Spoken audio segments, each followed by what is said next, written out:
All right, here we go. This is going to be the actual critiques of the speeches. Let's start with Titleist. Titleist, you spoke about organ donation. Your speech was the right length, so that'll work. This could have been a much better speech as a conversation about persuading me to donate. It was more an informative speech than it was a persuasive speech. You had a very clipped delivery. Work on your flow. Make it smooth. Make it go from one point to another. It looked like you were reading your speech. Watch your lip smacking when you make noises like that. You just ended. There was no build on emotion. It just stopped.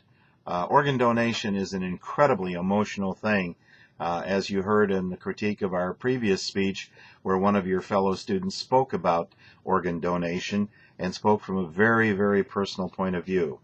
I did not see a required visual. If there was, it was there so briefly that I blinked. You only had 2 sources. There were 4 requested. And then you said, now that we have discussed, and it's not we unless you have a mouse in your pocket, it's I. Now that I have spoken to you about, there was no discussion, it was you. So, and there was no one in your audience that was saying anything either. Now, this was a good topic.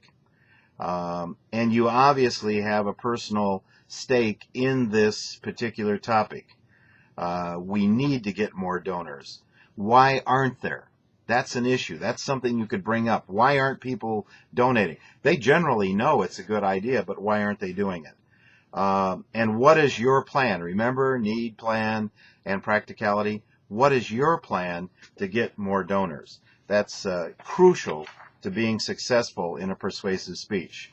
All right, next up is Swedgen. I never get this right. Swedgen, and you talked about banning cell phones. All right. I'm not sure your visuals were the greatest visuals in the world, but they kind of worked. You had an excellent opening, nice conversational approach, good use of stories for illustrating what you were talking about. You did, however, have too many vocalized pauses where you really have, and basically that's showing that you're not real prepared to smoothly go and talk about what it is you're talking about. We can talk a little bit about that. We've mentioned it before. When you have a key fact, it bears repeating, so that if you say 1 in 4 accidents is caused by cell phones, that's amazing. Bring it up again. Let me repeat that. I said 1 in 4 of all traffic accidents are caused by cell phones. That's right. 1 in 4. You really drive home the point. You had excellent use of counterpoint when you brought up the part about what's the difference between using a cell phone or having a passenger in your car to distract you.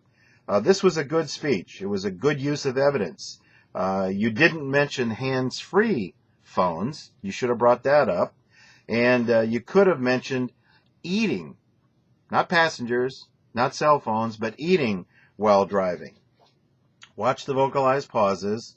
And you talked about novice drivers. It's novice. Novice or novice. And also, you needed a stronger ending to go with the quality of the speech that you had. But overall, nice job. All right, let's go to Buddy. Buddy, you spoke about the flat tax. This was a good job to establish credibility. We always talk about that. And the camera shot is still the wrong composition. We've talked about that dozens of times. Don't start speaking while you're still moving into place. Again, we've talked about that time and time again. Get your position. Take a deep breath. Look at the camera. Start. Don't be moving into the picture and start talking at the same time. Stand still when you speak. Establish much earlier exactly what a flat tax is and how it works. You were 5 minutes into your speech, which only lasted 9 minutes and 7 seconds. You were over halfway into the speech before you explain in general terms that people could understand what a flat tax was.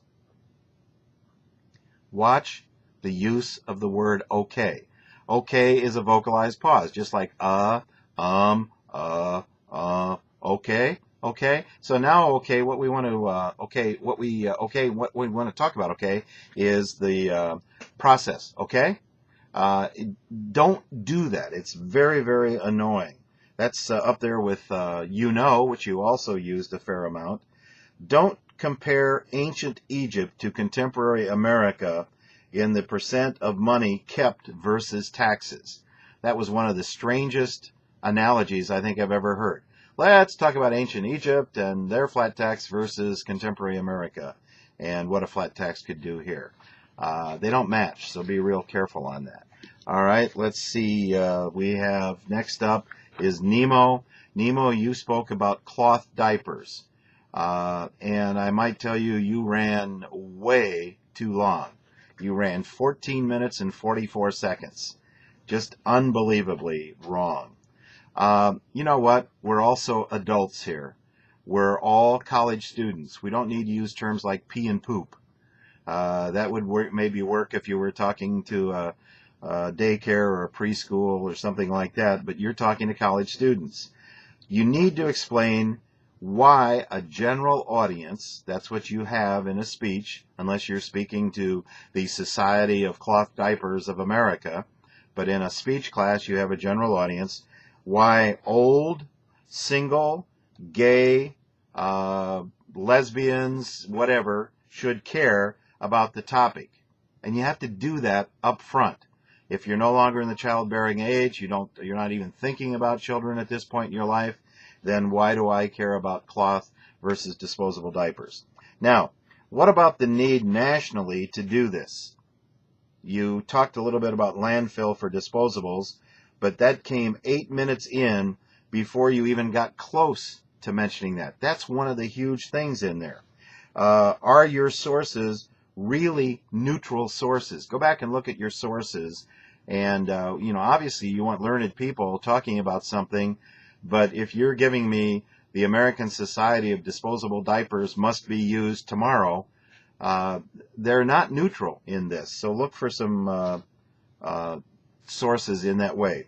You can't say EM for them. So we tell them to do something. We tell them, not tell them. All right. You mentioned bamboo diapers. That the whole concept just is beyond me. Maybe that needed a little more explanation about what it is. And you talked about them releasing feces and poop. All right. We talked about growing up language. Feces and poop.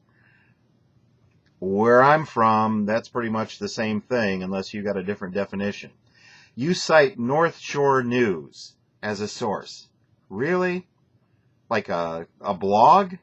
Come on, let's get some sources that are more important than that. And why did you run as long as you did on this? That's a mystery and it needs to be clarified. Okay, we're going to pause here and we'll come back with more after this.